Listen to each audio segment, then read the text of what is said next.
Muito bem, olá. Aula 7 da disciplina Economia Regional e Urbana do curso de Ciências Econômicas da Universidade Federal de São Paulo, Unifesp. O tema de hoje ainda é sobre as teorias do crescimento regional, e, que corresponde às teorias do capítulo 3 do livro. Hoje nós vamos ver as teorias do desenvolvimento local, em particular. Lembrando que na aula 6 nós vimos o primeiro conjunto de teorias do crescimento regional, que são tanto a teoria da base exportadora quanto a teoria neoclássica do crescimento regional. No capítulo 3, as páginas da apostila Livre Economia Regional Urbana, as páginas são do número 56 até a 66. Muito bem. Então vamos lá. Dentro desse capítulo 3, Teorias do Crescimento Regional, hoje nós vamos falar em particular sobre as teorias do desenvolvimento local. Depois de uma breve introdução, nós vamos ver 4 conjuntos de teorias. A primeira delas, uma teoria dos anos 50, do francês Perroux, que é a teoria dos polos do crescimento, que ela foi pioneira entre essas teorias do desenvolvimento local. Todos esses conjuntos de teoria, como a gente vai ver, têm uma coisa, um fio em comum, uma coisa em comum. Daqui a pouco eu vou explicar, mas a teoria pioneira é dos polos de crescimento nos anos 50. Depois, no fim dos 70, 79 para ser exato, entrando nos anos 80, a gente tem a teoria dos distritos industriais marshallianos, que em português, um distrito industrial é chamado de APL, ou arranjo produtivo local. Depois a gente vai falar sobre isso. São as teorias marshallianas. Depois, os modelos marshallianos, melhor dizendo. Depois nós vamos falar sobre os modelos schumpeterianos, que falam sobre o papel da inovação no crescimento regional. E depois o modelo de Michael Porter, de competitividade regional. Então, após essa breve introdução, temos aí esses 4 conjuntos de teorias do desenvolvimento local. Muito bem. Na semana passada, o primeiro conjunto de teorias era as teorias dos anos 50. Tanto a teoria da base exportadora quanto a teoria neoclássica, elas foram desenvolvidas. A primeira falando sobre o papel da demanda externa por produtos da região, né? Ou seja, o que outras regiões e países compram daquela região, como essa demanda externa é importante para falar sobre o crescimento daquela região.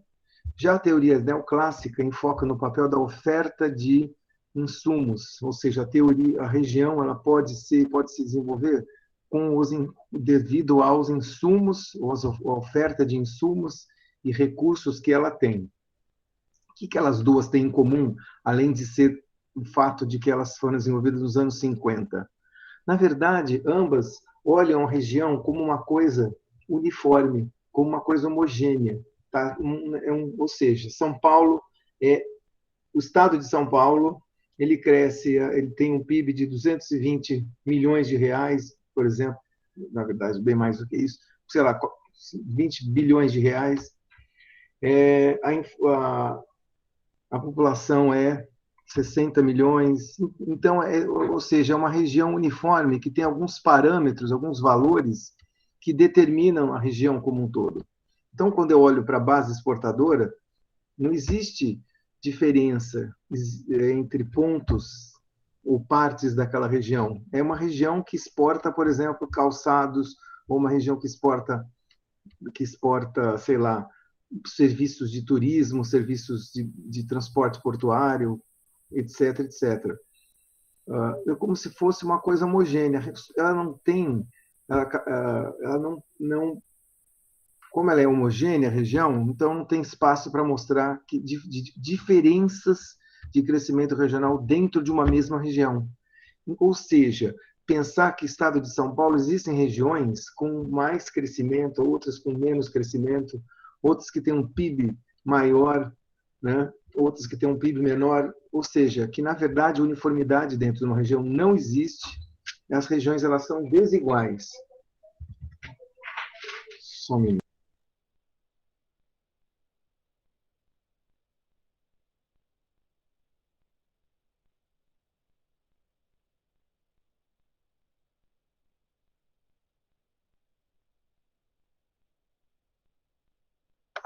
Desculpa, só um minutinho aqui. Uma falha técnica. Desculpe a nossa falha. Eu dizia, então, que as teorias dos anos 50 achavam que as regiões eram uniformes, né? Enfim, era uma região toda que exportava um certo bem e ela crescia de acordo com isso. Tá? Mas ela não mostrava que dentro de uma própria região pode existir regiões de maior crescimento e regiões de menor crescimento. Ou seja, existe uma distribuição desigual do crescimento dentro de qualquer região, dentro de qualquer território. Um exemplo é o próximo slide que a gente vai ver.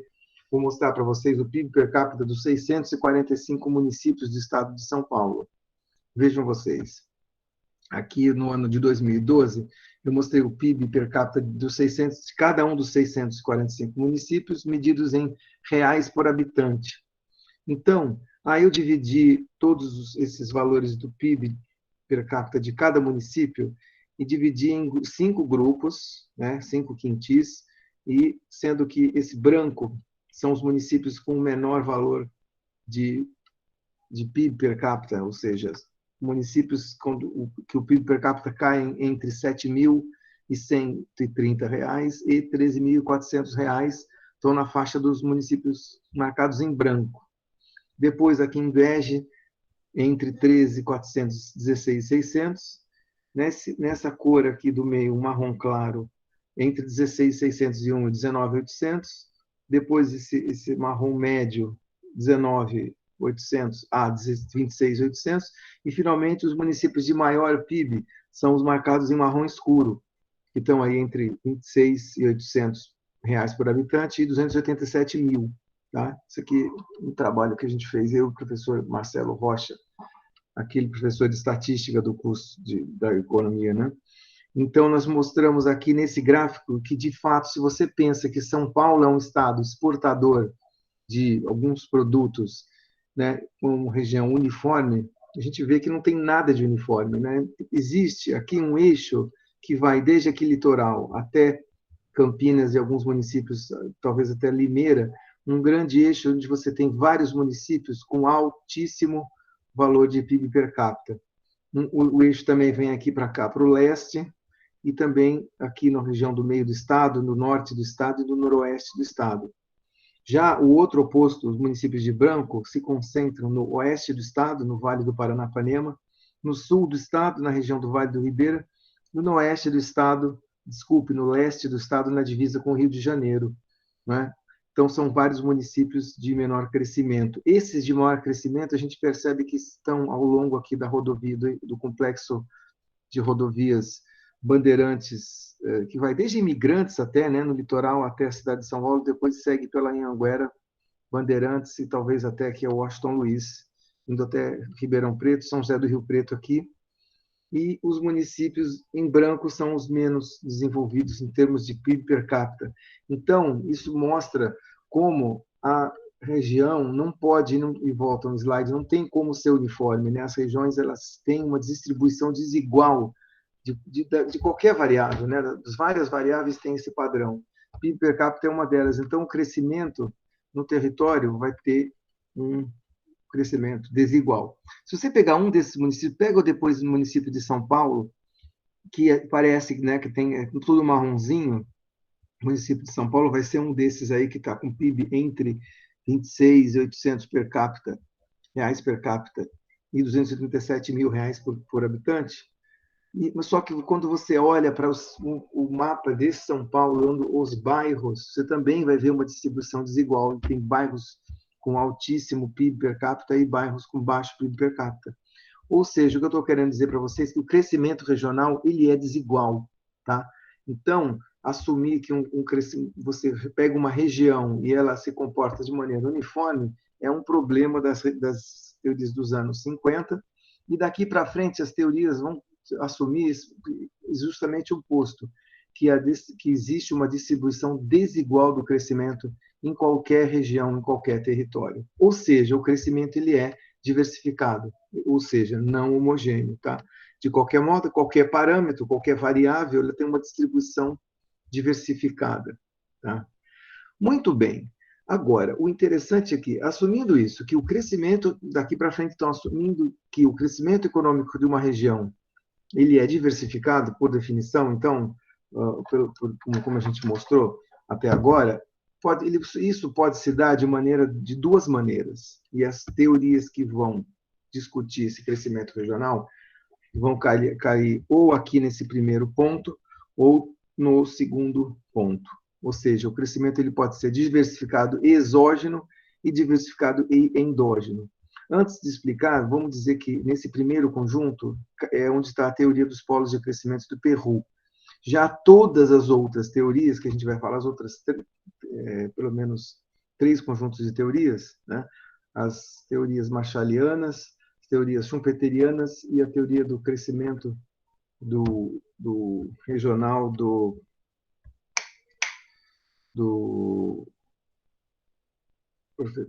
Michael Porter, desculpe, todas caem como teorias do crescimento diversificado e endógeno. Diversificado e exógeno é assim, ele é desigual o crescimento.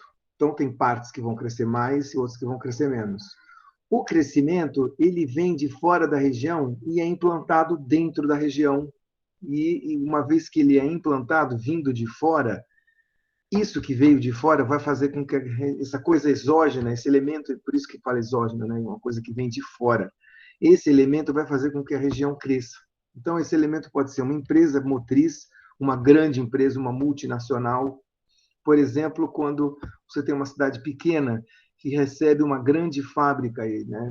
Uma cidade, sei lá, aquela cidade que eu mencionei alguns dias, umas aulas atrás, naquela cidade pequena lá na Santa Catarina, Araquari, né? Que recebeu uma grande fábrica da BMW, né? Mas isso veio de fora, tá? Decidiram que aquela cidade ia receber essa nova planta, e uma vez que ela veio, né, foi implantada lá de maneira exógena, né, de fora para dentro, ela proporcionou aí um crescimento diversificado naquela região. Às vezes pode ser também uma outra coisa que vem de fora e é implantada, como uma difusão de uma inovação que entra naquela região e faz com que aquela região se torne mais inovadora ou cresça. Enfim, vamos falar daqui a pouco sobre isso. A outra opção é que o crescimento diversificado ele seja endógeno, ou seja, o que faz com que que a região cresça são elementos de dentro da própria região. Tá? Então, alguma coisa ali dentro, e a gente vai discutir extensivamente o que é essa uma coisa que está lá dentro da região, que faz a região crescer, vai fazer com que haja economias de aglomeração, que vocês lembram bem certamente da aula 3, o que é economias de aglomeração, né? Daqui a pouco a gente volta a falar sobre isso. E essas economias de aglomeração, ou seja, algo que faz com que seja vantajoso as empresas, as pessoas e os consumidores se aglomerarem naquela região, esse fator, que nós vamos discutir o que é, vai gerar maior eficiência na região e vai gerar, inclusive, mais inovação, né? Um ou outro, ou talvez os dois, certo? Então é isso, algo que vem de fora e algo que vem de dentro, tá? Então, vamos começar, então, pela primeira região, pelo primeiro modelo, do crescimento diversificado e exógeno, algo que vem de fora da região, que é a teoria do polo de crescimento do francês Perroux, que elaborou essa teoria no meado dos anos 50. Tá? O principal ponto, essa citação aqui é do trecho do livro do Perroux, né? Olha só que interessante, ele foi um dos primeiros, lá nos anos 50, a perceber que o crescimento regional, o desenvolvimento regional, é uma coisa diversificada, que não se dá igual em todos os pontos do território, em todas as partes do território. Ela vai conseguir se manifestar mais em uns pontos e menos em outras. A gente viu o mapa de São Paulo, tem alguns municípios ali que tem, não é, um PIB per capita maior e outros com PIB per capita menor. E assim se espalha e vão ter efeitos diferenciados sobre a economia. E o que dá o crescimento seletivo no sentido de alguns lugares, algumas partes vão crescer mais, nesses certos pontos do espaço, são os tais polos de crescimento. Então, vamos desenvolvendo essa ideia do que é a teoria dos polos do crescimento. Um polo de crescimento é isso, então, um ponto no espaço, dentro de uma região, um ou mais pontos que conseguem crescer, né, e fazer com que aquela região se desenvolva. Então, essa é a ideia de polo de crescimento. Aqueles pontos específicos que estão crescendo mais.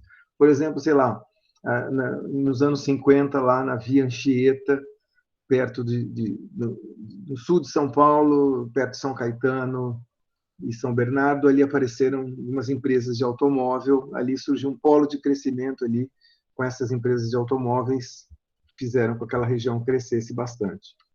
Muito bem, alguma coisa que a gente já falou, exógena, vai fazer com que esse crescimento se desencadeie, vai disparar o crescimento, né? E que coisa é essa? É a tal da unidade propulsora, né? Propulsora exatamente no sentido de motor, né? O motor a jato, a gente tem a turbina do avião, é aquilo que faz com que haja o crescimento. Tá? Alguma coisa que desencadeia é a unidade propulsora.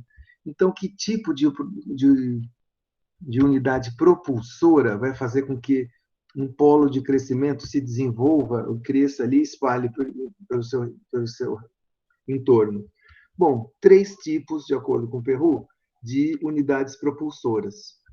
Ou uma grande empresa, que geralmente é uma multinacional, mas pode ser uma empresa nacional também, ou a difusão de inovação que entra na região vinda de fora, ou, na verdade, até 4, desculpe, não 3, 4, o desenvolvimento de infraestrutura de transporte ou a adoção de tecnologias de informação, tecnologias de informática e de comunicação, as famosas TICs. Então, vamos falar um pouquinho sobre isso.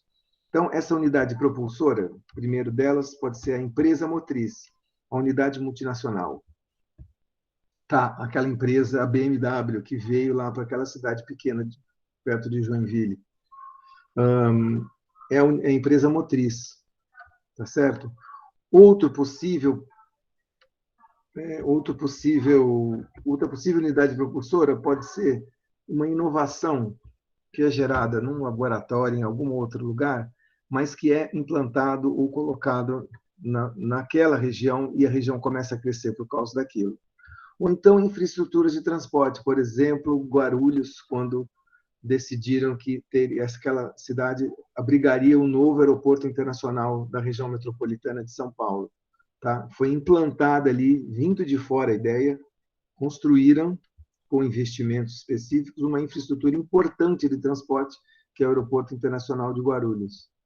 Ou então a adoção de tecnologias de informação e comunicações, isso aqui faz também, as TICs, faz com que uma região possa crescer, né, e se desenvolver.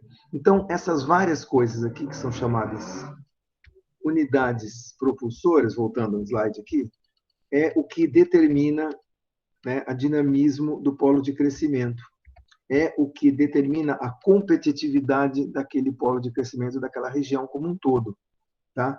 Então, esse fator, essa unidade propulsora, vai criar efeitos positivos e se espalhar pela região. Por quê? Porque ela vai poder fazer uma série de coisas, porque a empresa motriz, né, ou essa infraestrutura de transporte, mas principalmente a empresa motriz, tem capacidade de investimento, tem capacidade de trazer nova tecnologia, pode comprar insumos de empresas novas que já existam naquele local, comprar os insumos dela.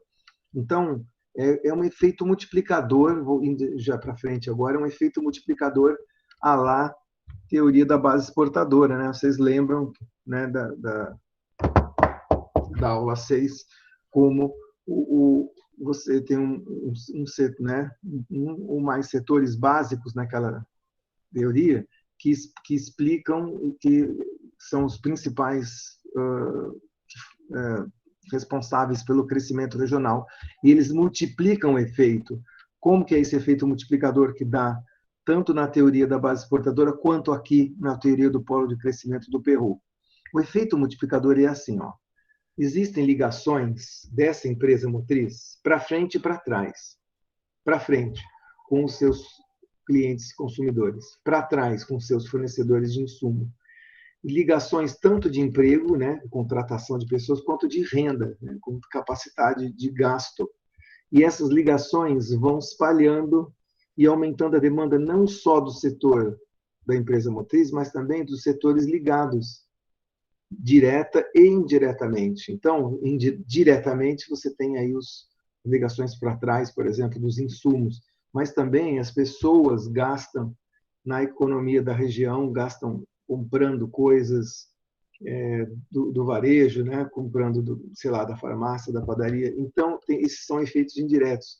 Então, temos aí um aumento no emprego regional da renda que essa empresa motriz causa, o efeito multiplicador que ela causa. Né? Além disso, à medida que ela vai crescendo e vai espalhando esse crescimento, ela consegue ter, justamente pelo lucro que ela vai acumulando com o passar do tempo, né, esse conjunto de empresas, isso vai proporcionar um aumento de investimento no setor, naquela região, né? E aí aumentando o tamanho, né, e o dinamismo do polo de crescimento, certo? O que acontece? Esse efeito multiplicador, né, além dele, existe um efeito de polarização no seguinte sentido: não só ele afeta as empresas que já são ligadas direta ou indiretamente para ele, para esse setor, como outras empresas, às vezes até de outros setores, não necessariamente ligadas a essa diretamente, mas até indiretamente, a se localizarem naquela região, porque veem aquela região crescendo, não só em termos da empresa motriz e do polo de crescimento, mas da renda e do emprego em geral. Né? Então, vamos supor, o polo é de automotivo. Aí vem uma outra empresa de um outro setor, sei lá, de software, se localizar ali, por quê? Porque ali é uma região que está crescendo bem, que a população tem dinheiro, tem demanda, e você vai encontrar, sei lá, mão de obra treinada na região, e aí vai aumentando, né, o crescimento daquele polo, formando até uma aglomeração ou clusters de empresas. Tá? Então, o efeito de economia de aglomeração é essa. É vantajoso para outras empresas se localizarem ali, porque vai existir um efeito de economia de aglomeração. Eu me beneficio de estar ali perto dessas outras empresas. E, finalmente, ainda comentando sobre como se dá essa ideia da teoria do polo crescimento, já deu para perceber que, à medida que vão crescendo, vai tendo aumento de investimento, aumento da renda, aumento do emprego. Isso vai acumulando, porque isso vai se espalhando para os setores ligados direta e indiretamente à empresa motriz e para esses novos setores que vão sendo atraídas. Tá? Então, é uma espécie de processo cumulativo nesse sentido. Tá? O polo vai crescendo de uma maneira acumulativa. Muito bem. Até onde que vai o efeito do polo? Bom, depende, né? Até onde que os investimentos e vai se espalhando o efeito positivo depende do que de como que isso se espalha pelos bairros, pelas cidades vizinhas, né?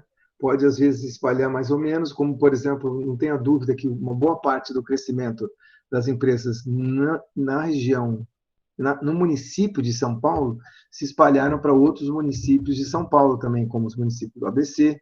Justamente São Paulo ali vinha crescendo por causa do café e da indústria leve, no caso, né?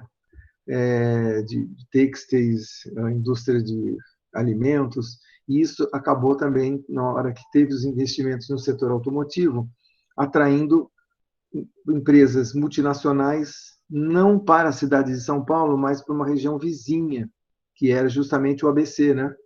Então, aí as empresas se localizam principalmente em São Bernardo e São Caetano, mas também algumas empresas em Santo André. Então, a região cresce, e essa região de crescimento do polo a gente chama de interlândia, ou área de influência, ou seja, até onde que vai o tamanho da influência daquele polo. Porque até a partir de um certo momento, justamente, talvez, quando é afastado o suficiente, distante o suficiente do polo de crescimento, esses efeitos vão diminuindo e vão acabando, né? Então, para terminar essa ideia da teoria do polo de crescimento do Perroux, o crescimento ele é seletivo, tá? Ele não se dá em todos os setores e não se dá para todas as regiões. Ele é seletivo. Como assim? Ora, os setores que conseguirem se desenvolver ali naquela região é que vão ser aqueles, inicialmente aqueles ligados à empresa motriz, mas também outros setores que podem eventualmente crescer. Mas nem todos os setores, né? Por exemplo, em São Paulo, São Paulo cresceu primeiro com café, depois com a indústria leve, depois com o setor automotivo, alguns setores ali não se desenvolveram, né, como o agronegócio, que foi de se espalhar para outras regiões, até porque não cabia mais, né, no município de São Paulo. Então, nem todos os setores vão conseguir se desenvolver. E mesma coisa, regiões, né? Tem regiões, aí você olha a rodovia Regis Bittencourt, que liga São Paulo a Curitiba, né, à medida que você vai indo para o sul em direção a Curitiba, você vai entrando naquela região chamada do Vale do Ribeira, que é uma região com menos desenvolvimento, embora algumas dessas cidades do Vale do Ribeira estejam a apenas 50 ou 40 quilômetros da cidade de São Paulo, né? Então, o processo de crescimento, ele não é igual, ele não é uniforme, definitivamente não. Ele é seletivo. Em alguns pontos vão ter mais crescimento, outros menos. Alguns setores vão se beneficiar mais, outros menos. É isso a essência da teoria do polo do crescimento do Peru. Tá?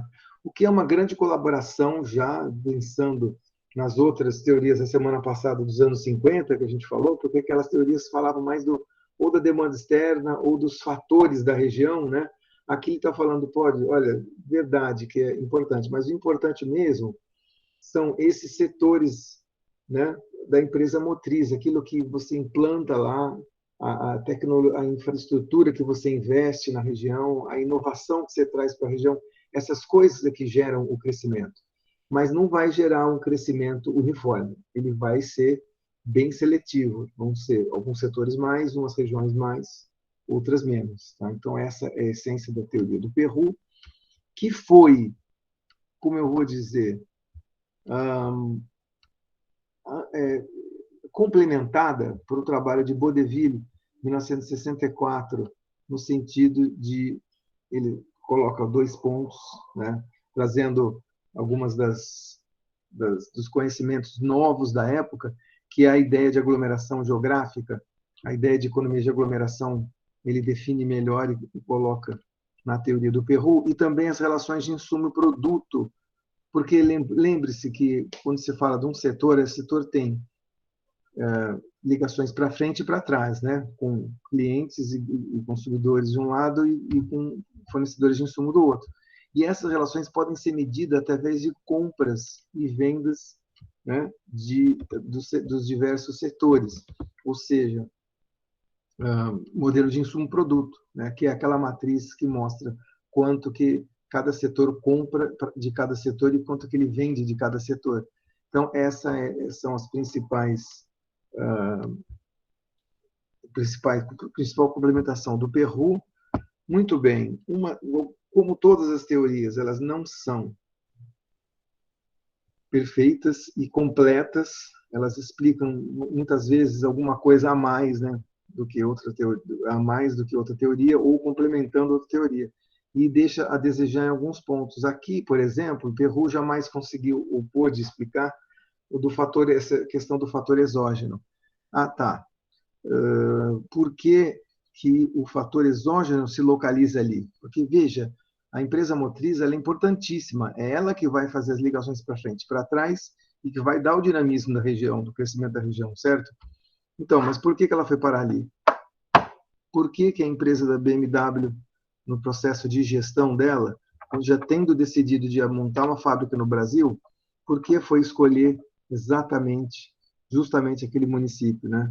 Então, ou seja, e isso é importantíssimo, porque essa escolha faz com que, né, o fator exógeno entre naquela região e comece a desenvolver aquela localidade.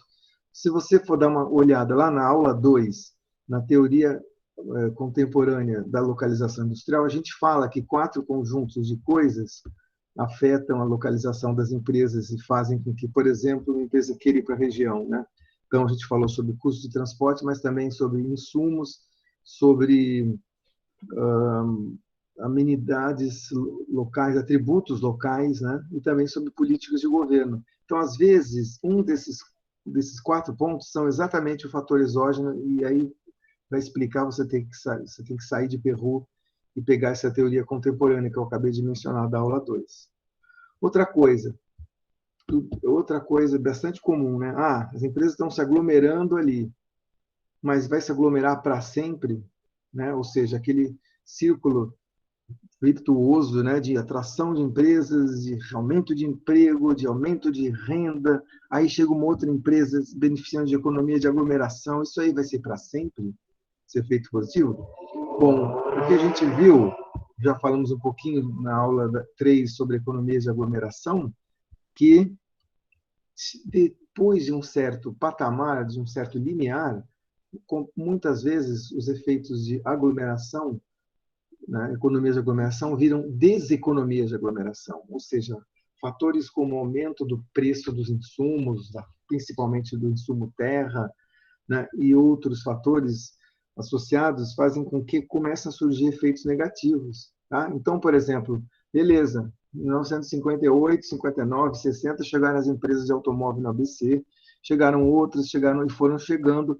Chega lá em 1980, toda aquela região ali já está lotada de empresa, não tem mais terreno para você comprar e se expandir, e mais, os que têm, que podem ser utilizados, estão com preço caríssimo, aumentam o preço, e outra, trânsito também começa a ter congestionamento na rodovia Anchieta, ali na região, começa a ter efeitos também de marginalidade, né, de assaltos e violência, né? Então, tem efeitos negativos também que ele não inclui nessa explicação.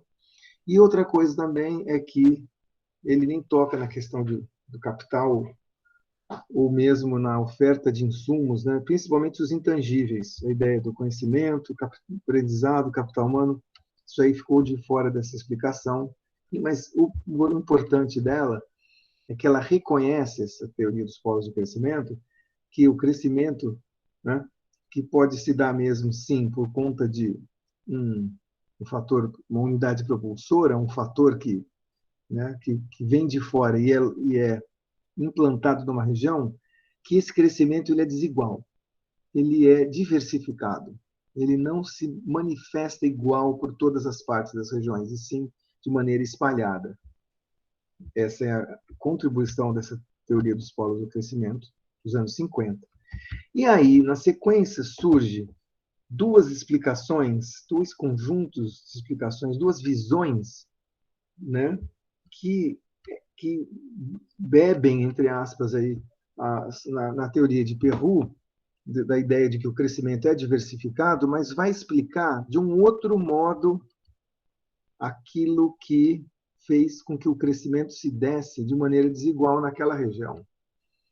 É o seguinte, alguma coisa, algum elemento de dentro da região e não de fora, de dentro da região, ou seja, que nasceu ali, que estava crescendo ali na região, é o elemento dinâmico que faz com que a região cresça, ainda que de maneira diversificada, mas essa coisa de dentro, ela é endógena.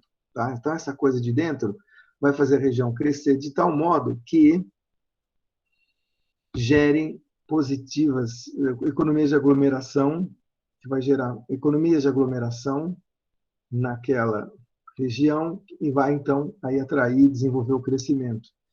E essas coisas que a gente vai mencionar daqui a pouco vão gerar ou eficiência, maior eficiência do capital, do investimento, ou inovação, ou os dois.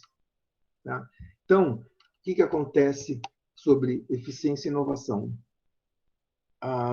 O modelo marshalliano vai enfatizar a importância da eficiência estática, da eficiência, enquanto os modelos schumpeterianos vão enfatizar o papel da inovação. Então, são duas visões, ambas pensam que o negócio do crescimento diversificado ele é de dentro, parte de dentro da região, não tem nada de fora, é dentro, e essas coisas de dentro, né, vão gerar economias de aglomeração, que aumenta a eficiência do crescimento na região, no caso da visão neo-marshalliana, ou sobre a capacidade de inovação, no caso da visão neo-schumpeteriana. Então, essa visão neo-marshalliana, nós vamos ver os distritos industriais marshallianos dos anos 79, né, para o início dos 80, e depois aí as abordagens que eu vou passar de maneira rápida também, as teorias do transbordamento tecnológico, do meio inovador e dos regiões aprendizes, que fazem com que a capacidade de inovação das empresas expliquem o crescimento, né, e a possibilidade de ter economias de aglomeração naquele crescimento regional. Tá? Além disso, eu estava tentando lembrar o nome do modelo do Porter, tinha me dado branco, a ideia é também falar no final sobre o modelo do diamante de Porter, que ele é neo-schumpeteriano num certo sentido, em que ele reconhece a importância da inovação, mas eu não sei se ele cabe como uma visão neo-schumpeteriana ou neo-marshalliana, mas enfim, nós vamos falar por último do modelo do diamante de Porter, tá? Muito bem, então vamos lá. Distritos industriais e depois visão neo-schumpeteriana e depois modelo de Porter. Distrito industrial marshalliano, né? O economista italiano Becattini propôs essa ideia de que uma aglomeração de pequenas empresas, pequenas e médias empresas, formam um chamado distrito industrial. Marshalliano, porque ele bebe nas ideias de Marshall, tá?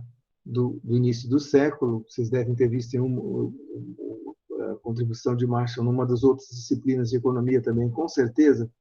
Mas a ideia aqui é que o distrito industrial das empresas são essas aglomerações, em particular, que ele acaba focando, Becattini, de pequenas e médias empresas, onde cada uma dessas empresas se especializa em etapas ou subprodutos, subpartes, né, de um grande processo de produção que vai desenvolver uma aglomeração dentro de um determinado setor, numa localidade, num território, numa região.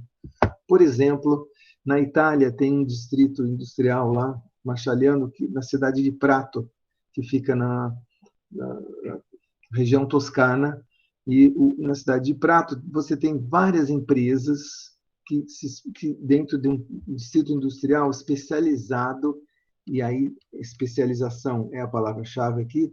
O distrito ele é especializado em roupas, em vestuário.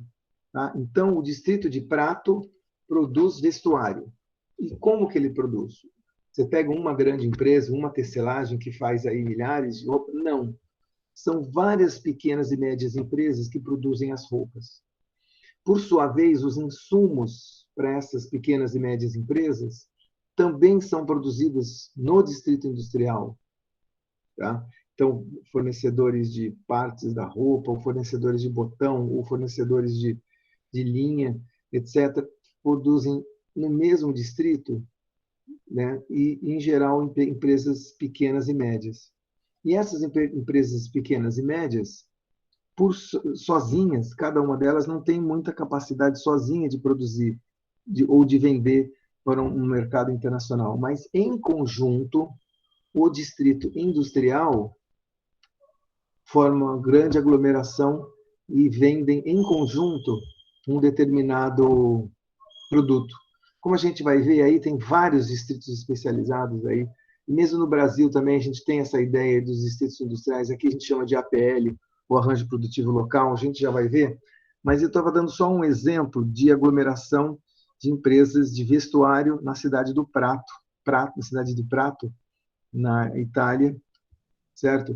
Uma outra coisa interessante então é isso, é uma aglomeração de empresas. Então elas obviamente estão à medida que elas aglomeram, elas estão se beneficiando da presença de economias de aglomeração, do tipo economias de localização, que são empresas dentro do mesmo setor, lembrando da aula 3, né, que a gente definiu isso já, empresas dentro do mesmo setor que estão localizadas, né, dentro daquela aglomeração, dentro daquele cluster. Então, elas se beneficiam disso. Só que tem algumas coisas diferentes sobre esse distrito industrial. Não é só uma aglomeração por si, ou seja, junta ali um monte de empresa, beleza, acabou. Não. Tem algumas coisas específicas que vão fazer com que essas empresas, em conjunto, consigam fazer mais e trabalhar de um modo sinérgico, de modo cooperado e com interação entre elas, para poder gerar a produção do polo. Então, de novo, são empresas pequenas que talvez se você fosse ver, teria uma pequena capacidade de produção cada uma delas, mas o polo em si, como um todo, tem uma grande capacidade de produção. Então, vamos supor, o polo de Prato pode produzir 5 milhões de peças de vestuário por ano, sendo que você tem aí 500 ou 700 pequenas e médias empresas produzindo isso, cada uma delas uma quantidade pequena, menor, e sem contar as empresas fornecedoras também, né? Então, e o que dá essa sinergia e a cooperação? A ideia de que eles conseguem formar um sistema social e cultural parecido, né, onde todas as empresas, essas pessoas que fazem parte dessas pequenas empresas, compartilhem essa ideia, tá certo? Ou seja, é uma ideia um pouco diferente, talvez ali no caso da Itália tenha funcionado bem, aqui não sei se nos nossos APLs funcionaria igual, mas a ideia lá, por exemplo, é de que o único jeito, porque as empresas, elas tendem a ser concorrentes, não é? Eu produzo vestuário, você também, você é meu concorrente. Mas aqui no polo, não pode ser concorrente. Por quê? Porque eu vou fazer algumas empresas e só consigo fazer 100 peças por dia. E você consegue fazer, sei lá, 150 peças de roupa por dia. Nós, em conjunto, conseguimos fazer quanto? 250. Então, esses 250 vão ser vendidos pelo polo do Prato. Tá? Então, as empresas tendem a ter aí, a cooperar, porque eles não são vistos como concorrentes, porque eles estão todos, inclusive, tentando atingir meta de exportação para o polo como um todo. E, para isso, você precisa de cooperar, de interagir, conversar com os outros. Vamos supor, uma empresa um dia não consegue produzir 100, consegue produzir só 50, daí ela pega emprestado de uma outra, ou então pega uma máquina emprestada, ou então trabalhadores. Isso só é possível quando você tem um sistema social e cultural de pessoas que dão valor a isso, né? Ou seja, não é que a competição é maior que tudo, mas sim a cooperação e a interação e a sinergia que são importantes. Então, percebe que essa aglomeração tem algo mais aqui, não são só aqueles fatores econômicos, tem os fatores sociais e culturais aqui que também ajudam na formação do distrito industrial. Então, o que é um distrito industrial marshalliano, afinal? É uma aglomeração de empresas localizadas em um território bem definido, que tem uma especialização produtiva. Essa especialização vai caracterizar, inclusive, o distrito industrial.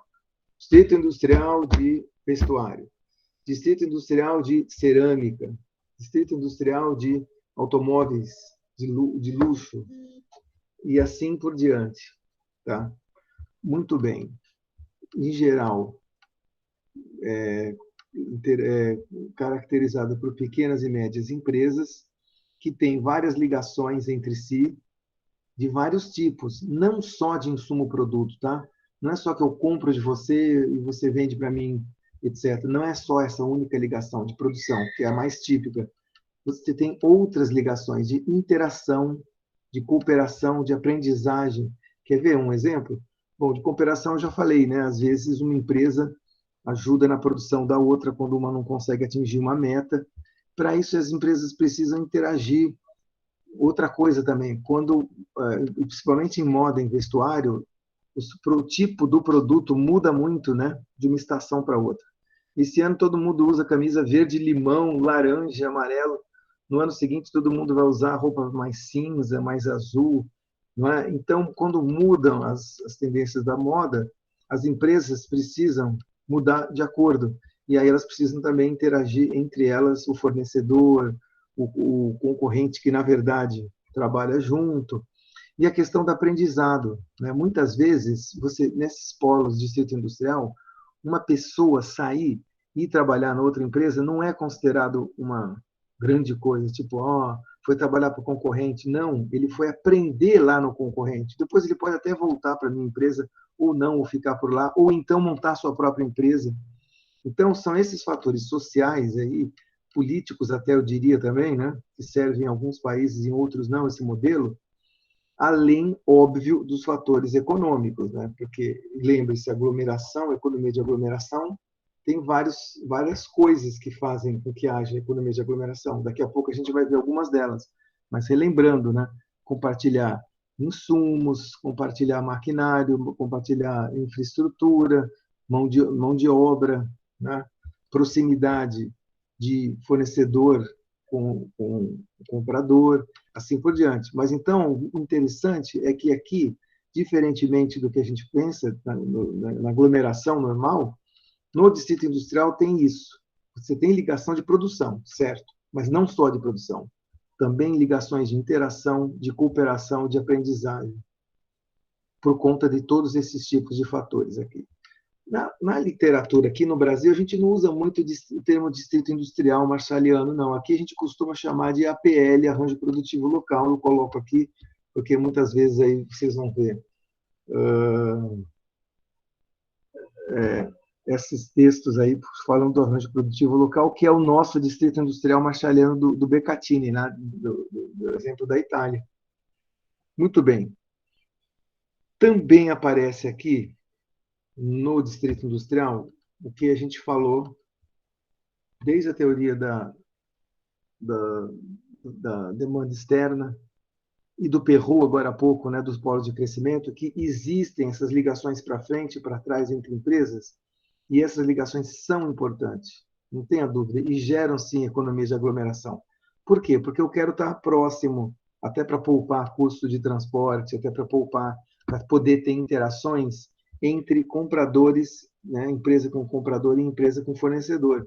Então, o fato de ligação entre empresas continua importante aqui no distrito industrial. A diferença é que aqui a gente vai ter fatores sociais e políticos também, por conta dessa ideia aqui da interação, cooperação e aprendizado. Tá? Quais são as principais características de um DI, Distrito Industrial Marshalliano? Especialização produtiva, sim. Ligações para frente e para trás, mas não só de produção, mas também ligações de interação, cooperação, aprendizagem, como eu já disse. E aí, cooperação aqui eu já falei, mas eu pulei essa ideia do mecanismo de governança no seguinte sentido: o que é um mecanismo de governança? Ou seja, como se dá a gestão dentro desse grande aglomerado de empresas. Porque, veja bem, quem que faz com que as empresas do polo de prato produzam 8 milhões de peças por ano? Lembra, são tudo empresa pequena, elas não têm condição de acompanhar isso. Elas têm condição de produzir 100 peças por dia. E aí? Alguém tem que tomar conta da bagunça toda. Né? E quem que toma conta da bagunça toda? Esse mecanismo de governança, que precisa existir. Então, é alguém que colabora e coordena toda a produção, a inovação, a troca de aprendizagem, a interação entre as empresas. Então, depende de distrito para distrito, mas, tipicamente, às vezes, um governo local toma conta do mecanismo de governança, às vezes, associações de empresas tomam conta do mecanismo de governança, e outras, talvez não fazem parte da gestão, mas também participam como instituições de crédito, porque você precisa financiar a produção no distrito industrial, e a inovação vem de instituições de ensino e pesquisa. Então, essa interação e articulação desses órgãos aqui, né, criando um mecanismo de governança para o polo, para o distrito industrial, é muito importante. É muito importante. Cooperação, a gente já falou que existe, e ela é importante porque ela é baseada na confiança mútua.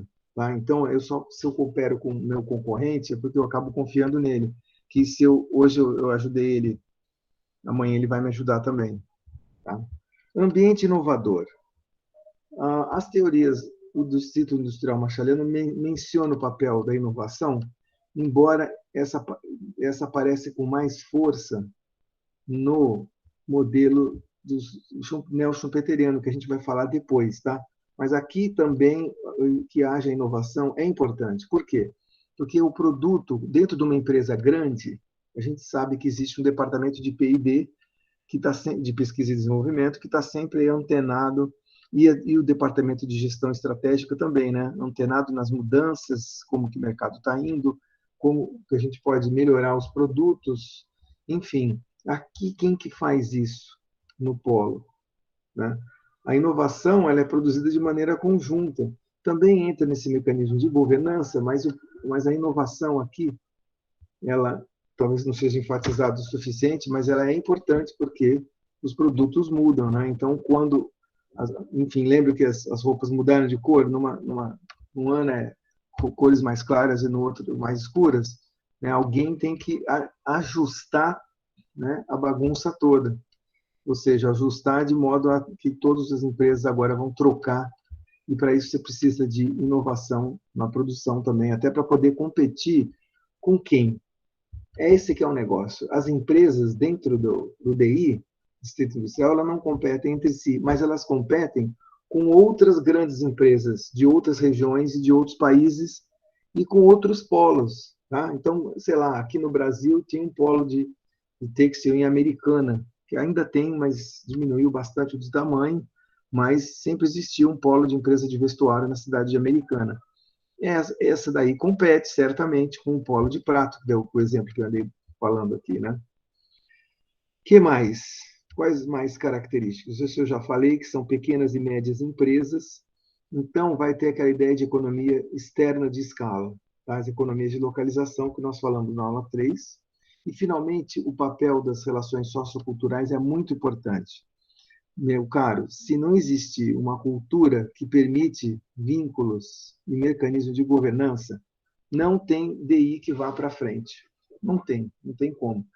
E a ideia é justamente por isso, porque você precisa interagir, você precisa cooperar, você precisa aprender, articular entre si. Então, para isso, a cultura tem que permitir isso. Se a sua cultura é muito competitiva, só de competição, então é impossível, né, com essa relação sociocultural, construir e manter um distrito industrial ao longo do tempo.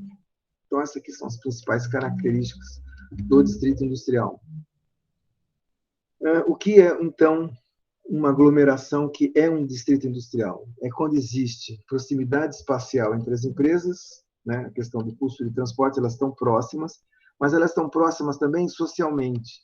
Tá? Isso aqui é uma ideia que vai aparecer de novo também na explicação neomarshaliana, mas alguma coisa estabelece um vínculo social entre as empresas e as pessoas que fazem parte dessas empresas. Seja instituições, códigos, regras, né, coisas que induzem a cooperação entre as empresas. Tá? Colégios que as pessoas estudaram, universidades, instituições que as pessoas estudaram em conjunto, treinamento, enfim, todas essas instituições fazem com que aproximem-se essas empresas dentro do distrito industrial.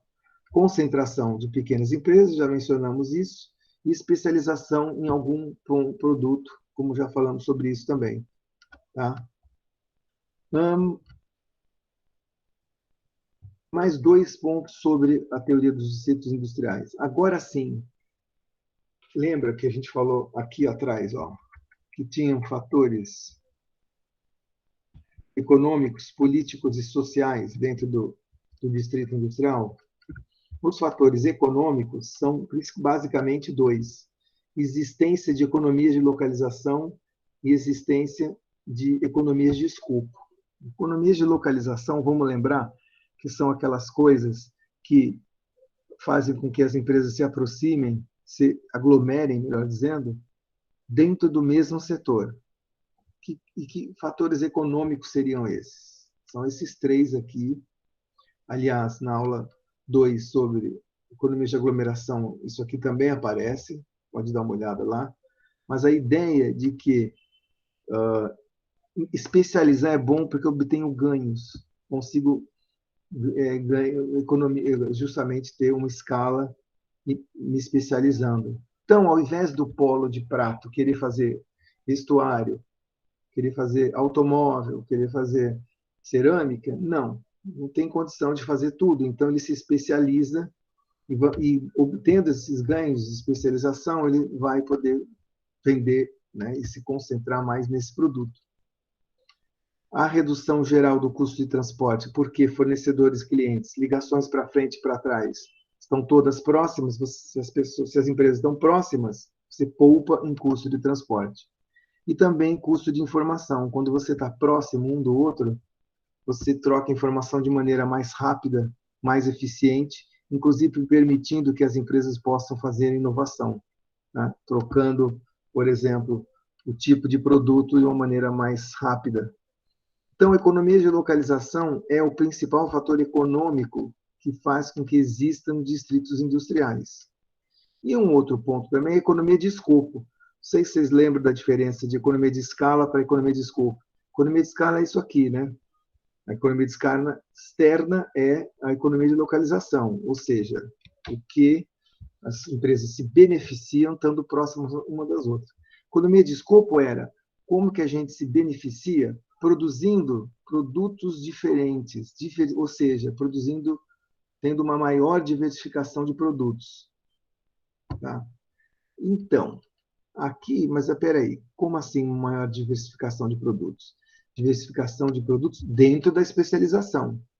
Tá? Então, eu me diversifico em produzir roupas de homem, roupas de mulher, roupas, vestidos, calças. O interessante de quando você diversifica dentro do uma aglomeração é a seguinte: eu poupo no seguinte sentido, eu compro os mesmos insumos para os vários tipos de produto. Seja uma calça, seja um vestido, ou seja um pijama, eu compro tinta azul e aí eu pinto o pijama de azul, a roupa de azul, a saia de azul e o vestido de azul. Entendeu? Eu uso os mesmos insumos. Tá? Isso, insumos de produção, mas também insumos de mão de obra, de formação. Né? Então, a escola técnica, quando você treina pessoas para o prato, né? Para o distrito de prato, e a universidade também, vai treinar vários tipos de mão de obras que vão poder trabalhar em vários produtos. Então, eu estou usando o mesmo insumo. Isso é economia de escopo. Ou então, quando eu divido custo fixo. Por exemplo, pensa que o distrito de Prato, todas as empresas estão compartilhando a mesma estrada. Rodovia A1, que liga Milano até Roma, passa ali no distrito de Prato e eles estão compartilhando aquela infraestrutura, no caso, a rodovia. Mas pode ser também outros tipos de infraestrutura que todas as empresas compartilham, por exemplo, um porto, um aeroporto, né, uma oficina de reparação, uma máquina, um alto-forno, coisas que têm altos custos fixos e que não dá para dividir, cada um vai ter seu forno. Não, o forno é muito grande, muito caro. Só pode ter um forno e todo mundo vai usar aquele forno. Tá? Então, indivisibilidades nesse sentido. Tá? São coisas grandes e que todo mundo tem que usar, cada um da sua vez, e tem que ser dividido. Né? Até porque essas coisas, em geral, têm altos custos fixos, investimento muito grande para você fazer um porto ou qualquer outro tipo de infraestrutura. Né? Então, esse slide aqui é importante porque mostra aí os dois pontos principais que geram economias de aglomeração. Então, um último comentário sobre o DI, um último comentário dessa explicação teórica sobre o que é um distrito industrial, é que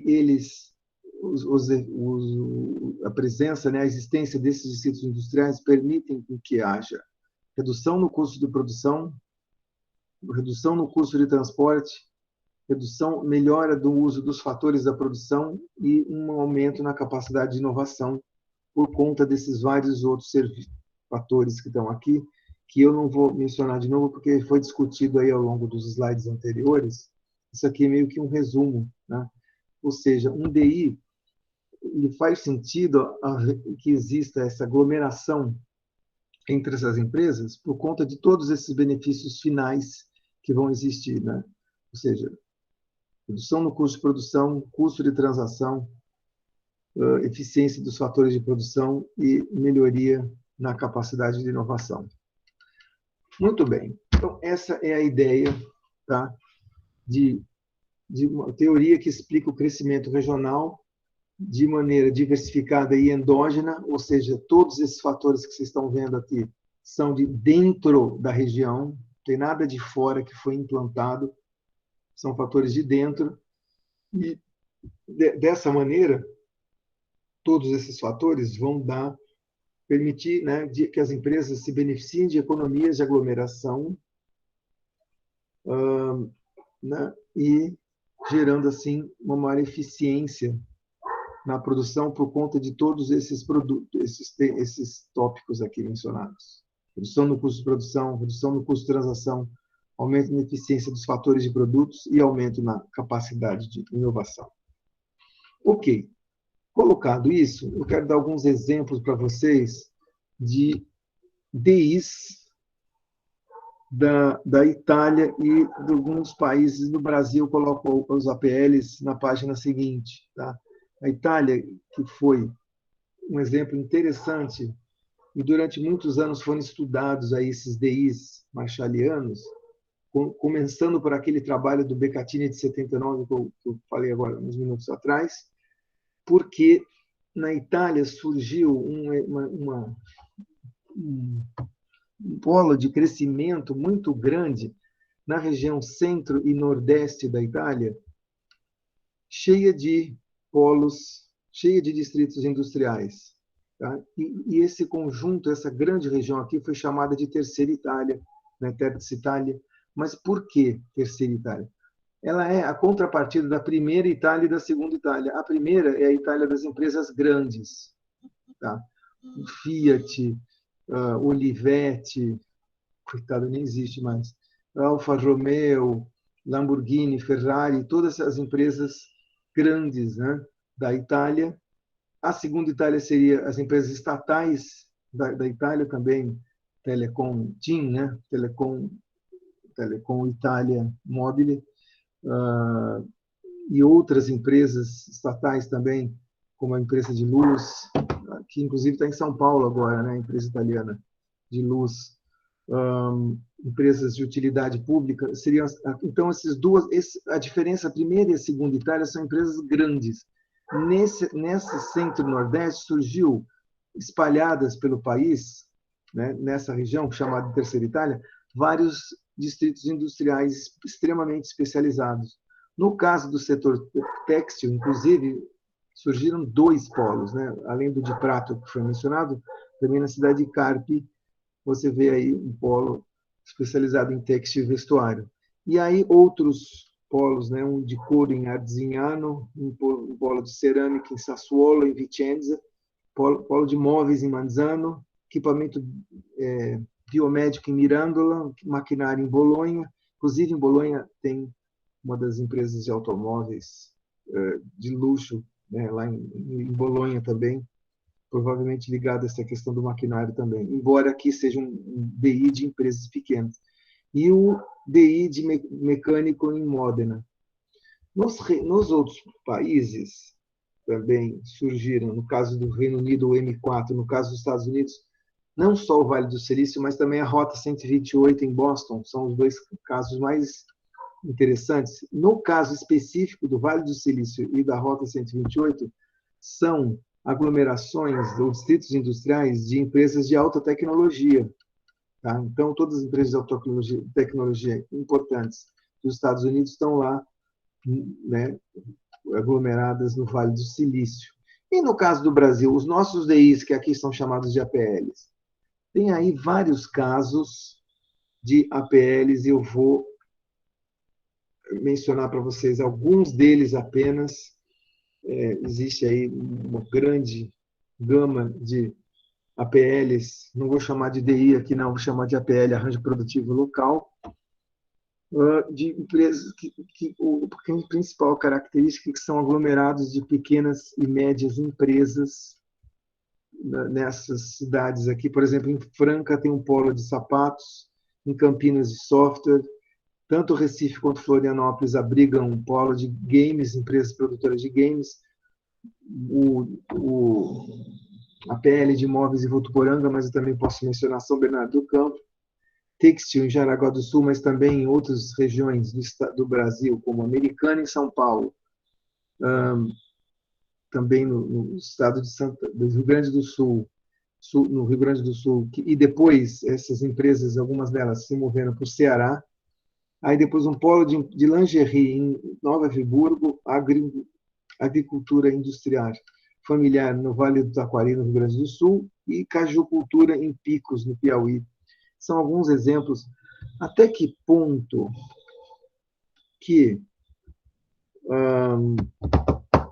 até que ponto eu posso dizer que os distritos industriais brasileiros são DIs à la italiana, tá? Aí tem um grande debate, uma grande discussão sobre isso, né? Faz tempo já que será que essa aglomeração de empresas de sapato em Franca pode-se dizer que é um distrito industrial marshaliano como na Itália? Bom, olha, vamos dizer que tem algumas coisas em comum, mas algumas coisas diferentes, né?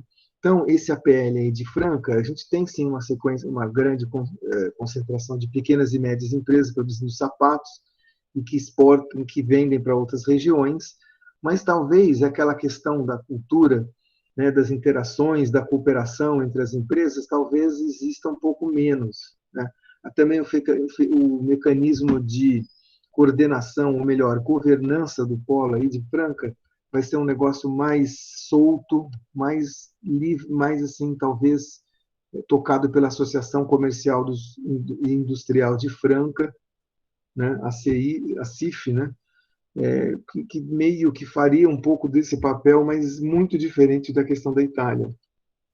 E a mesma coisa quando você vai analisar as outras experiências, no caso do Brasil, o de software de games, tá? Tanto de Recife quanto de Florianópolis, tem algumas peculiaridades interessantes, porque aqui, tanto, primeiro, que foram experiências relativamente recentes. Em 10, 12 anos, esse polo de Recife se montou rapidamente, e o de Florianópolis demorou até um pouco mais tempo, mas também desenvolveu bastante importante. E aí, também uma concentração grande de pequenas e médias empresas exportando para outras regiões e países os games, mas talvez aí o papel de coordenador do polo ficou mais a cargo da universidade local. Você tem até um instituto, como eu vou dizer, um instituto, uma instituição sem fins lucrativos que coordena o Porto Digital, que é o polo de games do Recife, e a mesma coisa a Fundação CERT em Florianópolis. Mas também o papel das universidades aí foram muito importantes, sim, de um lado ajudando na governança do polo de games, mas também articulando o que a gente fala de cooperação e de aprendizado e de interação dentro do polo, né? O papel da UFPE, né, Federal do Pernambuco, no caso do Porto Digital, e da UFSC, no caso do Fundação CERT, lá de Florianópolis. E assim por diante. Então, distritos industriais, no caso do Brasil aí, ele não sei se eu posso dizer que é um pouco parecido com a questão dos DIs italianos, mas tem semelhanças e algumas diferenças. Tá? Então, resumindo o resultado principal do Distrito Industrial Marshalliano, a ideia de que economias de aglomeração são um fator que fazem com que empresas queiram se aglomerar e gere um crescimento regional diversificado e endógeno, ou seja, interno ao local, mas com algumas. Então, é mais ou menos aquela localização, explicar a localização das empresas aglomeradas lá da aula 3, mas essa teoria enriquece um pouco com essa questão de adicionar a explicação à ideia de que fatores sociais e culturais também são importantes né? Fatores sociais, ou seja, conviver, e fatores culturais, ou seja, conviver, empresas que conseguem conviver, pequenas e médias empresas, cooperando, né, interagindo, aprendendo e trocando informação. Essa é talvez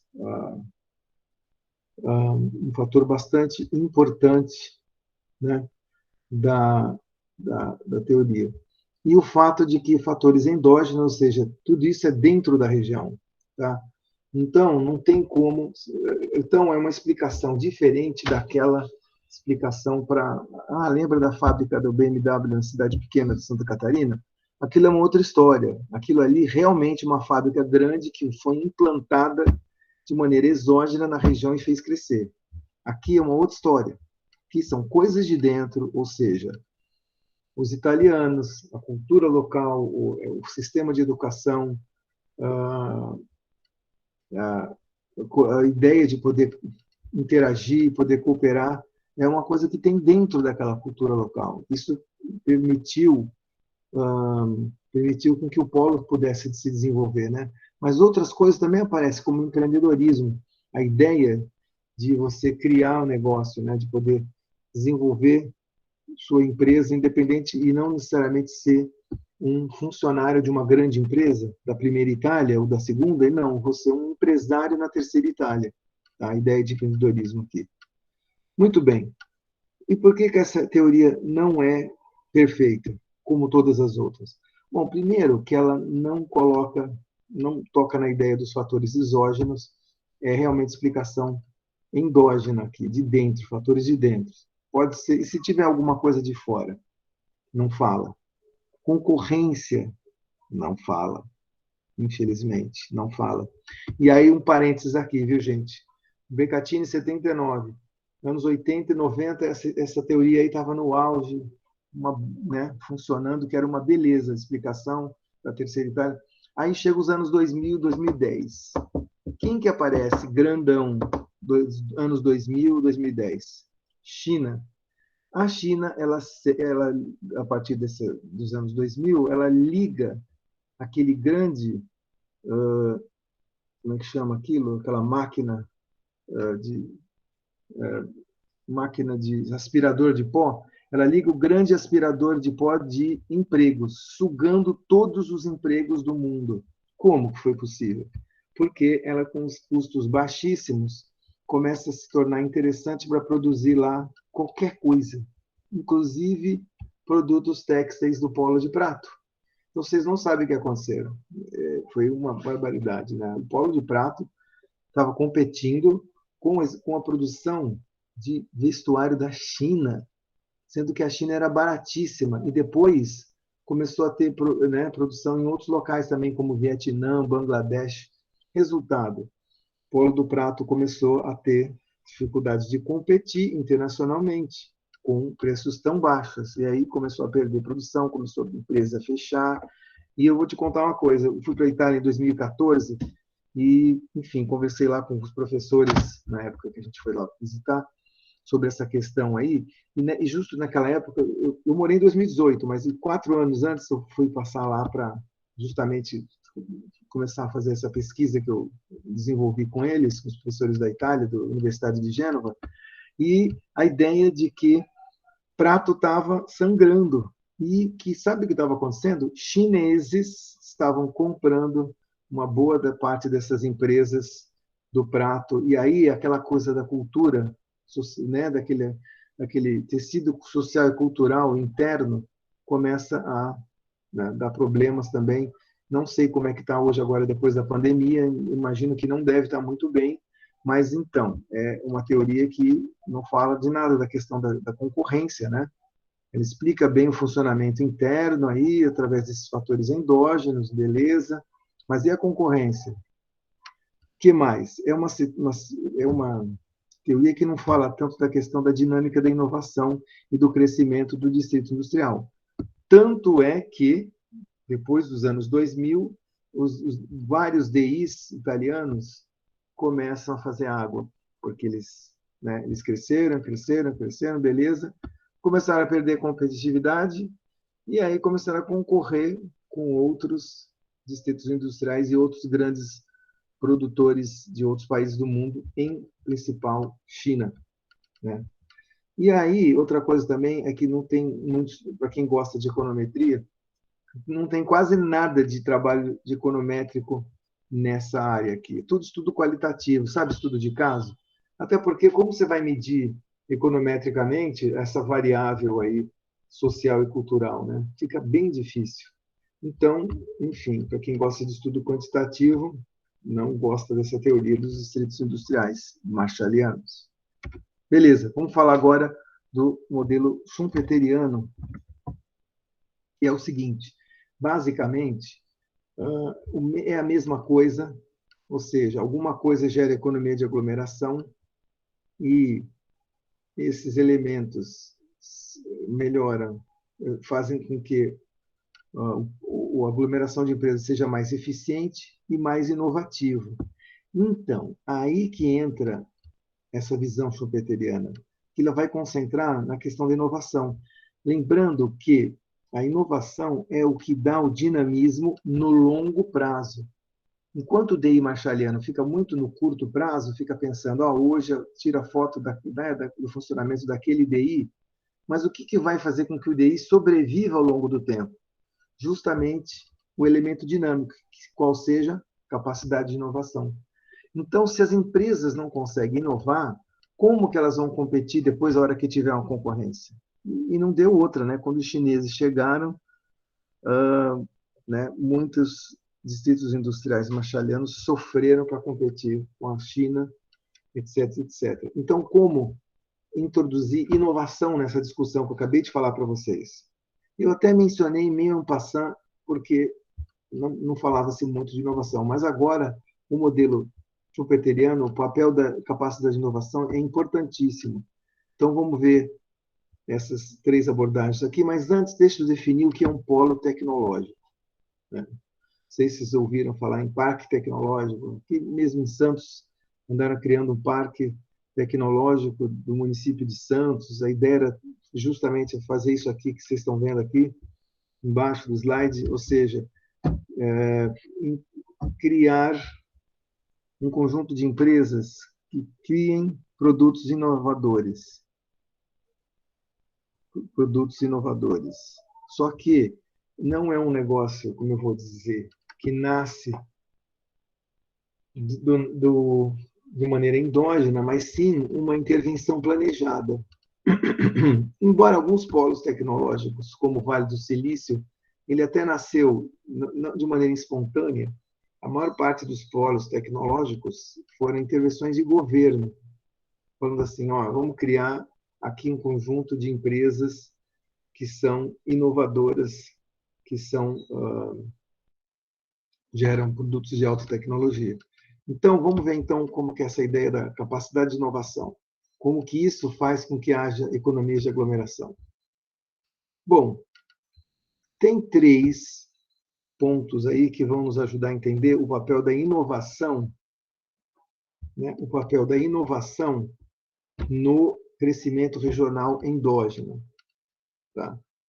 Vejam vocês, o que determina a inovação?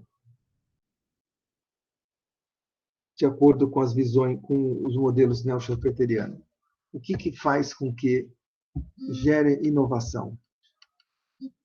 Bom, três coisas permitem que a inovação nasça e se desenvolva ao longo do tempo. Ou seja, são os determinantes da inovação, né? Quais seriam esses determinantes da inovação? Está mais ou menos resumido aqui os três efeitos que geram inovação ao longo do tempo. A primeira coisa é que quando existe a proximidade geográfica entre as empresas. Tá? Por que a proximidade geográfica consegue fazer com que haja inovação ao longo do tempo? Porque proximidade geográfica faz com que haja interação face a face com as pessoas e que elas possam trocar justamente conhecimento, possam passar. Eu trabalho numa empresa e aí depois eu vou para uma outra que é até, né, próxima geograficamente, eu levo todo aquele conhecimento comigo junto para essa outra empresa. É assim que se espalha o conhecimento, né? E quanto mais próximo geograficamente as empresas, mais fácil é esse espalhamento de, de conhecimento. Só um minuto. Então, a proximidade geográfica entre as empresas gera a possibilidade de troca de conhecimento através do face a face e possibilitando inovação ao longo do tempo. Só que existem dois outros tipos de proximidade, que é a proximidade locacional e a proximidade institucional. Eu sou próxima relacionalmente quando eu tenho interação e cooperação entre os agentes. Dentro de uma região, dentro de um distrito industrial, quando há interação e cooperação entre os agentes ou entre as empresas, eu consigo, na medida que eu coopero e interajo, eu consigo fazer com que todas as pessoas aprendam, espalhem esse conhecimento, socializem, e desse modo eu posso desenvolver ou a inovação ou até dividir o risco, porque é caro a inovação, né? Você tem que investir muitas vezes um custo fixo alto e sem ter o risco de que vai dar necessariamente certo o negócio. Então, para compartilhar esse risco, as pessoas precisam cooperar e interagir entre eles, e é uma proximidade relacional nesse sentido, não é geográfica, né? Uma proximidade, olha, eu estou interagindo e cooperando, isso, à medida que eu faço isso, eu aprendo, você aprende, todo mundo aprende, e aí isso facilita, de um certo modo, a inovação. E, finalmente, a proximidade institucional, ou seja, as instituições valem para todas as empresas que participam, no sentido de que elas dividem entre si regras, códigos, normas de comportamento, para que possa, né, se organizar de uma maneira que todo mundo aprende e o conhecimento é espalhado e intercambiado. E quando isso ocorre, a inovação cresce. Tá? Então, deu para entender a ideia geral só de que como que eu posso gerar inovação dentro de uma região? Com esses tipos de proximidades. Não só a proximidade geográfica, que essa aqui é fácil, dá para entender. Quando a gente está do lado, né, um do outro, a gente consegue trocar conhecimento, né, na interação face a face. Mas também, quando você tem essas outras proximidades, que não necessariamente é geográfica, a questão da interação, da cooperação, que facilita o aprendizado e, portanto, a inovação, e a questão da proximidade institucional. Todo mundo compartilha instituições, todo mundo usa as mesmas regras, códigos e normas de comportamento para desenvolver a troca de conhecimento e intercâmbio de cooperação entre as empresas, podendo, assim, aprender mais dentro dessas instituições e, portanto, gerar inovação. Eu sei que essa explicação do neo-schumpeteriano é a mais complicadinha, a mais enrolada, e aí eu vou pular aqui, mas são 3 teorias. A proximidade geográfica é a teoria dos transbordamentos tecnológicos, ou technological spillovers, né? A ideia de que a tecnologia, né, ela pode ser compartilhada, ou, ela pode transbordar no sentido de passar de uma empresa para outra, quando você está junto, né, quando as empresas estão juntas, através desses mecanismos de proximidade geográfica. Interação face a face, uso do conhecimento naqueles centros de pesquisa da universidade da região, que estão próximas das empresas e trocam aí experiência. Mão de obra qualificada, que, como eu já disse, trabalha numa empresa, depois migra para outra, levando junto consigo conhecimento, né? E, portanto, capacidade de inovação. Demanda e oferta de fatores inovadores. E, finalmente, né, quando as empresas estão do lado uma da outra, a tecnologia pode também ser transbordado ou passado de um para o outro. Então, isso é a proximidade geográfica. A proximidade relacional é discutida na teoria dos meios inovadores, mostrando que um meio inovador, que é um esquema de interação e cooperação entre agentes locais, ele facilita o aprendizado coletivo das empresas e, portanto, aumentando a possibilidade das empresas serem inovadoras. E, finalmente, a questão institucional, a gente avalia, é explicada pela teoria das regiões aprendizes, onde a questão das instituições, né, dos mesmos regras, cooperação, normas e hábitos são compartilhados pelas empresas, elas vão aprendendo em conjunto, sendo que elas seguem essas mesmas regras, né, que facilitam a cooperação entre os vários agentes. Então, nesse sentido, uma região que aprende, uma região que todas as empresas compartilham, né, por conta de suas instituições comuns, essa capacidade de inovar. Então, resumindo, são esses 3 tipos de proximidade aqui que fazem com que haja inovação e garanta que uma aglomeração de empresas, seja um polo tecnológico, ou seja um DI, um distrito industrial tipicamente marçaliano, são essas 3 coisas que garantem que haja inovação aí ao longo do tempo. Muito bem. E para terminar essa primeira parte, eu vou passar meio rapidamente sobre o modelo do diamante do Michael Porter.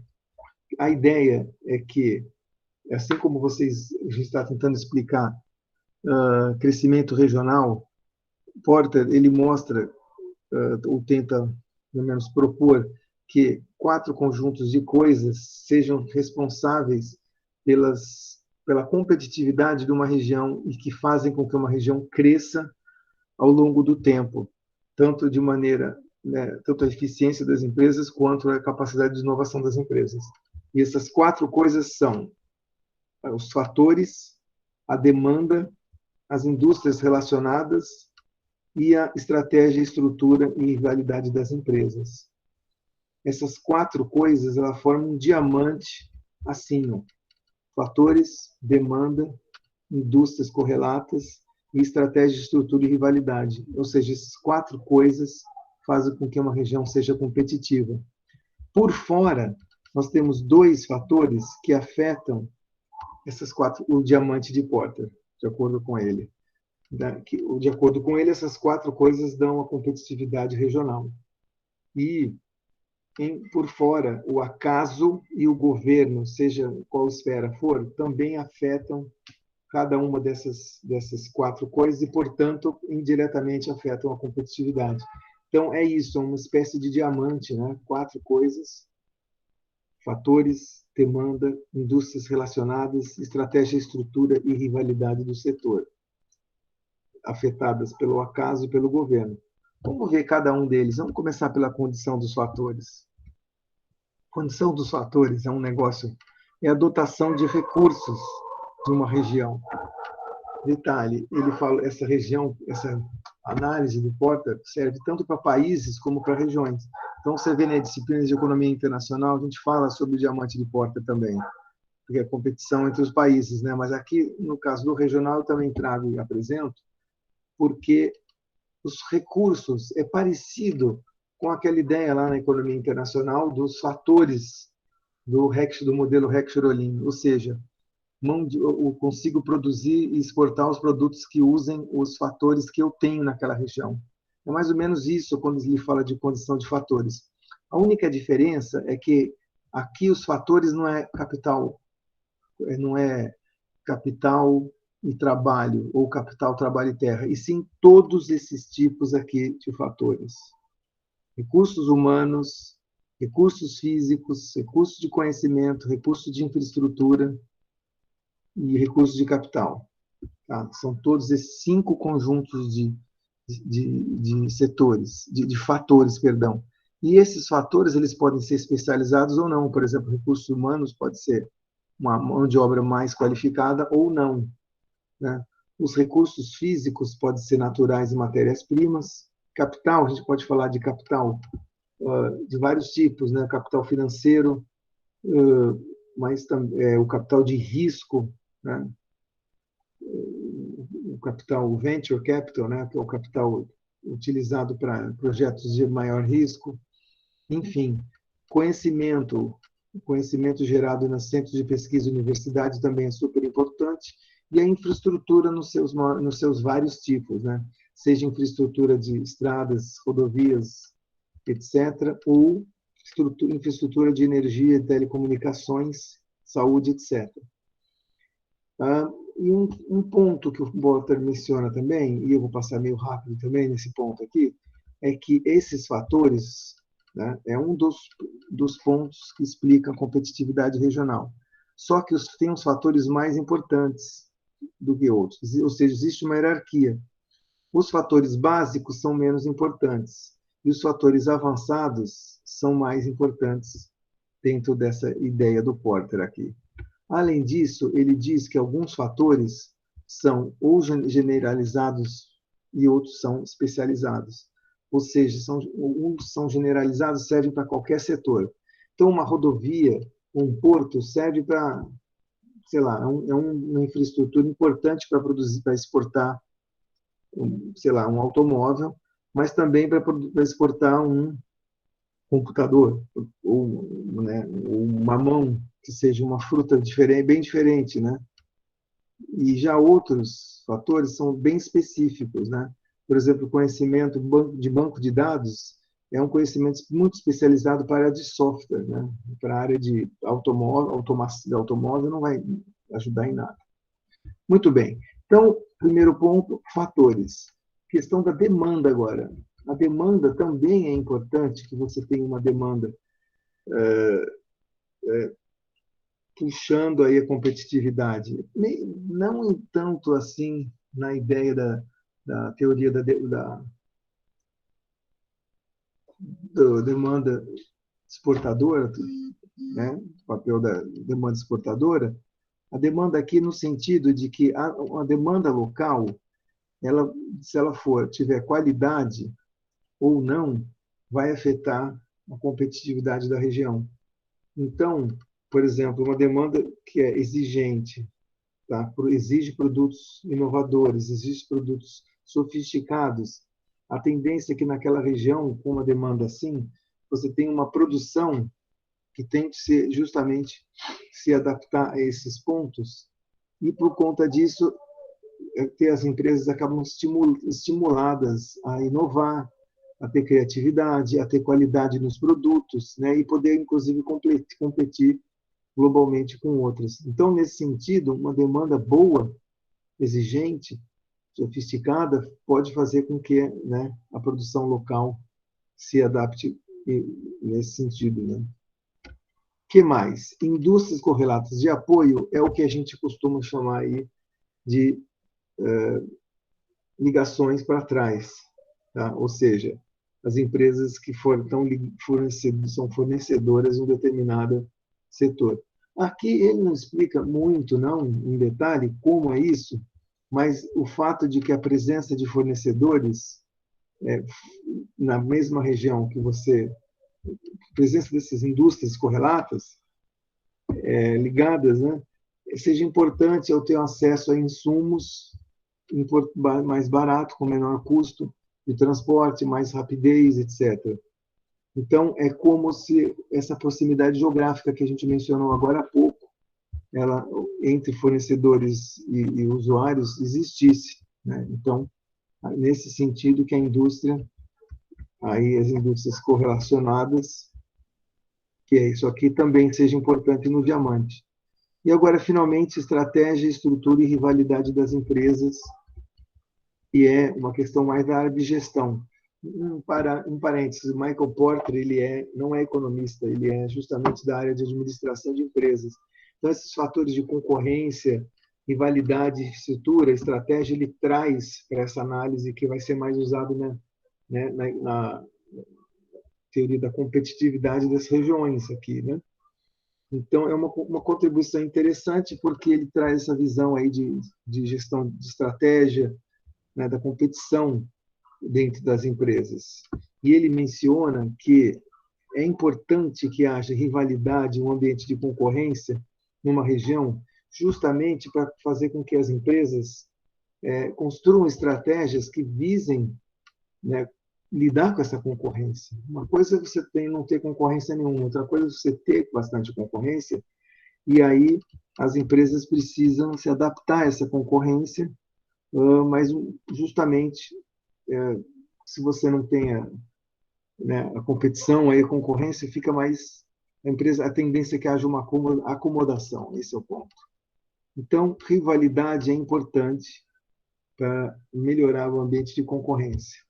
E a estrutura e estratégia das empresas? Bom, estratégia a gente já mencionou, né, as estratégias com relação a práticas, as estratégias das empresas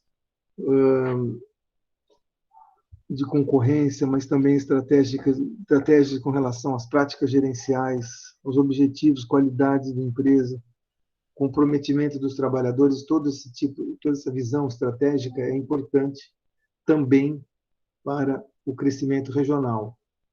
E também uma cultura local que favoreça isso, que favoreça a competição para que ela possa ter,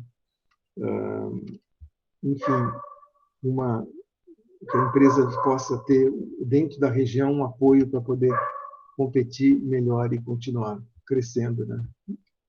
Bom, fatores de fora do diamante é o acaso. E aqui acaso no sentido de o que aconteceu aqui? Daqui a pouco está terminando a aula em 9 minutos. Vou finalizar mencionando que o acaso são essas várias coisas, uma invenção, uma invasão dentro de uma guerra, né? Atentados terroristas, mudanças de demanda, um efeito da uma eleição política, novas descobertas, coisas imprevisíveis é a questão que eu chamo de acaso.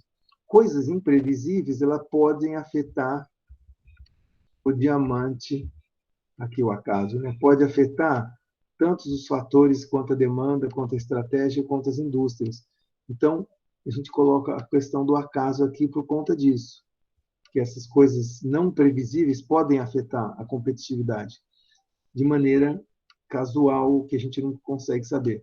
E no caso do governo aqui, o governo ele também pode afetar de outra maneira, de uma maneira até tentativamente, ele pode melhorar os 4 pontos do diamante. Tá? Então, todas as políticas de governo, seja a nível nacional, regional, local, influenciam os determinantes do diamante, que, por sua vez, afetam a competitividade regional. Então, todas essas políticas, né, em tese, seriam para fortalecer o sistema dos determinantes. Mas notem que muitas delas não fortalecem, acabam atrapalhando, né? Por exemplo, que nem no caso do Brasil agora, essa questão do fiscal aí, da PEC dos precatórios e do furo do teto de gastos. Isso daí, né, é uma política fiscal expansiva que não ajuda em nada a competitividade das empresas brasileiras no longo prazo. Pelo contrário, trazendo inflação só piora, né? Então, às vezes você tem ideia de um tipo de política para ajudar os fatores do diamante, acaba atrapalhando. É isso. É um sistema dinâmico, e para finalizar mesmo agora, é um sistema dinâmico, o diamante, né? Mas são 4 fatores que são importantes, dinâmicos porque ao longo do tempo, alguns desses fatores podem estar funcionando de maneira positiva para a região ou talvez negativa, né?